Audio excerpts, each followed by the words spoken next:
এই যে চায়ের দোকানটি দেখছেন, এটা কিন্তু কোনো সাধারণ দোকান নয়। কারণ এই দোকানের মালিক আর বিক্রেতা একজন শিক্ষক। তার হাতেই তৈরি খেজুর গুড়ের চা থেকে শুরু করে তান্দুরি মোট 14 রকমের চায়ের জাদুতে কাবু যেন পুরো এলাকাবাসী। শুধু তাই নয়, সঙ্গে আছে বই পড়ার সুযোগ, আগুনে পোড়া রুটি আর বাহারি নামের কাপ। সব মিলে জমজমাট হয়ে উঠেছে তার এই চায়ের বাড়ি।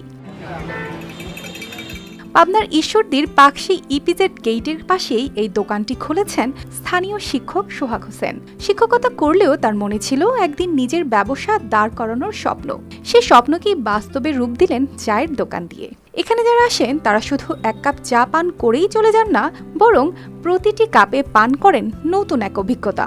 কখনো খেজুর গুড়ের মিষ্টি সুবাস, কখনো মধু কালোজিরার ভিন্ন স্বাদ, আবার কখনো তান্দুরি চায়ের ধোয়া।